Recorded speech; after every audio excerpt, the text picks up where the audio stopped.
Alright, so in this video we're going to go over the specific bone markings of the vertebral column and the thoracic cage. Alright, so we're going to start back with the atlas and the axis. Okay, so remember we call C1 and C2 by their special names. Atlas is C1 and axis is C2. Alright, so atlas was special because, well, it is the first vertebrae, but also it doesn't have a body or a spinous process. Again, it has tubercles instead, okay? So tubercles are small little bumps. So this is your atlas. This is the anterior side, and this is the posterior side. So when we're talking about the anterior tubercle, we're talking about this bump right here, okay? Then the posterior tubercle is right here on the posterior side, this bump. All right, so if you remember from the other video, I talked about how to tell if it's in the superior or inferior position.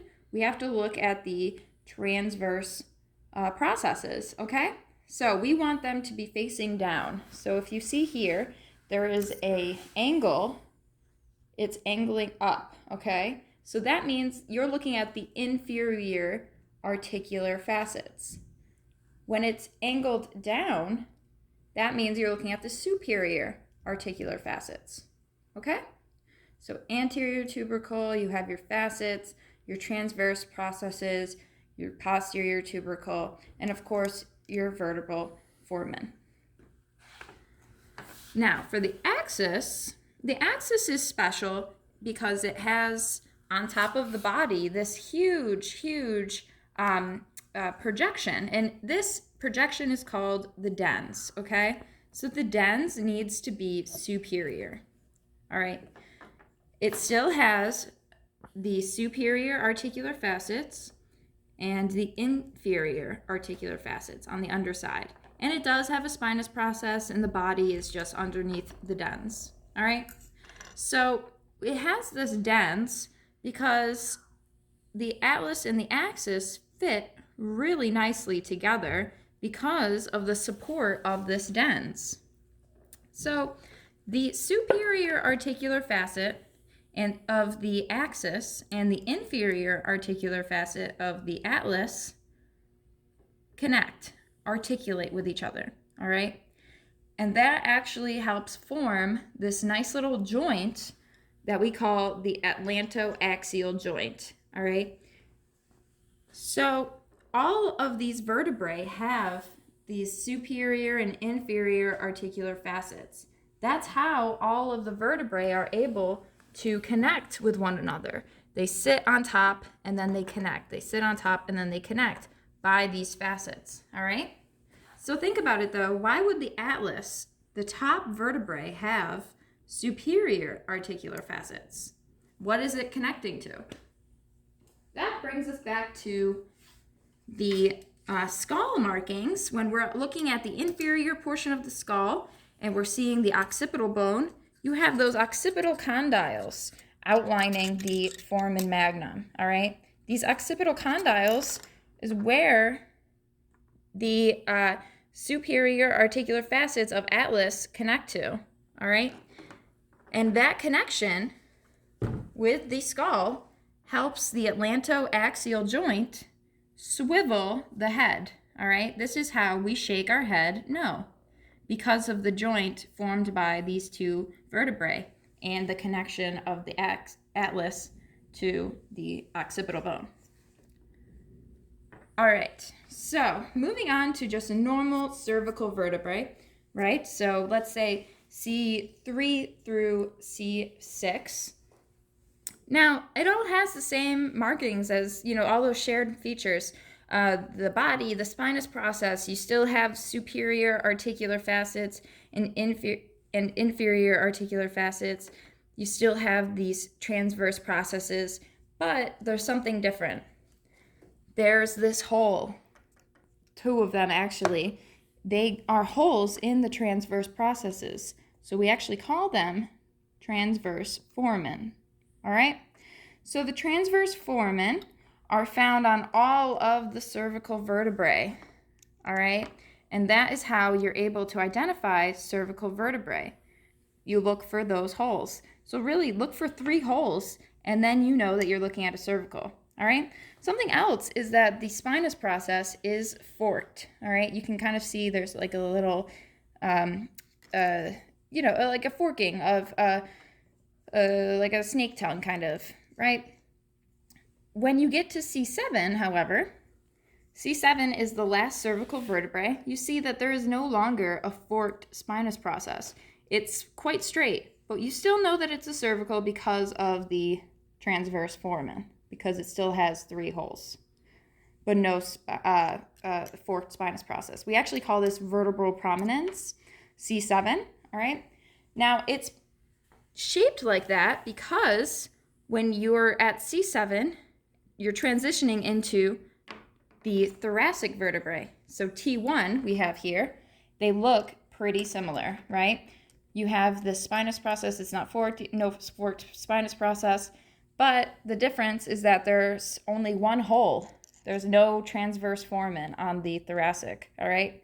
So we use the transverse foramen on the cervical to tell it's cervical. For the thoracic, though, we have to remember why the thoracic is so special. And that is because the thoracic, the 12 thoracic vertebrae, are all connecting to the 12 ribs. So there needs to be a special marking on the thoracic vertebrae to help with that articulation, all right? And that marking is called the transverse costal facet, all right? So we still have all the same markings for the thoracic vertebrae, superior articular facet, the nice pedicle, the body, vertebral foramens, the inferior vertebral notch, spinous process, right? Transverse process. But on the transverse process, on the anterior side of the transverse process, there is a facet, all right? It's this tiny little soft spot right here that I'm outlining with my marker, all right? This facet is called the transverse costal facet. So you have the superior articular facets, the inferior articular facets, and now you have a transverse costal facet. And this is only on the thoracic vertebrae because that is the articulation point for the 12 ribs. All right? So since we're talking about ribs, let's kind of go over one. All right. There's a few special markings on the rib that we need to know about. All right? So first up is just the head of the rib. The head of the rib is, well, anytime you're looking at a rib, you want to find where it kind of makes that nice hook shape, right? So that would be here. The hook is always posterior. That's how it hooks onto the back of your body. So you have the head of the rib, which is really just the end of it. And then you have a tubercle, all right? A nice little bump. So head, tubercle of the rib, and in between the head and the tubercle is a nice little neck of the rib, all right? So head, neck, tubercle. And then the majority of the rib is just called the shaft, and that's what latches towards the anterior portion of your body. After the shaft is completed, that's where that costal cartilage is going to connect to the sternum, which we talked about in a different video. So to tell that you have the rib in the correct position, you also want to look for this nice little ridge down here, all right? This is your costal groove. You want that costal groove to be facing inferiorly, facing down. Once that costal rib is facing down, your head of the rib faces posteriorly, then you would have a rib that would be anatomically positioned correctly. All right, so we have that same word, costal, that's coming up a lot. You have the transverse costal facet of the thoracic vertebrae. You have the costal cartilage that connects the ribs to the sternum. And you have the costal groove on the rib that helps us identify it, okay? So it's all connected to the ribs and the thoracic cage, all right? So then we have lumbar. Lumbar vertebrae are much different. You can tell them apart from all the other vertebrae because of really just their size. They're much larger, right? We talked about why they're so large, because they're holding basically the whole weight of the trunk of your body, all right?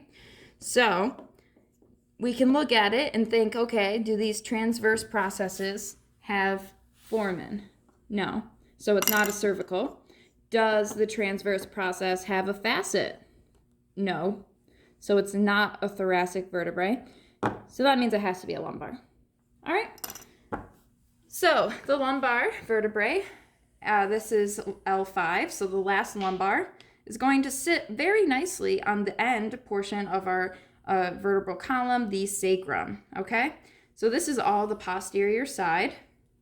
So let's go over the sacrum a little bit. First, where the lumbar body connects to the sacrum, that's called the base, okay? So the base of the sacrum is where the lumbar body touches. The apex of the sacrum, remember this is the coccyx down here. We don't need to pay attention to that right now. So the apex of the sacrum is just the very, very end of the sacrum, right down here, okay?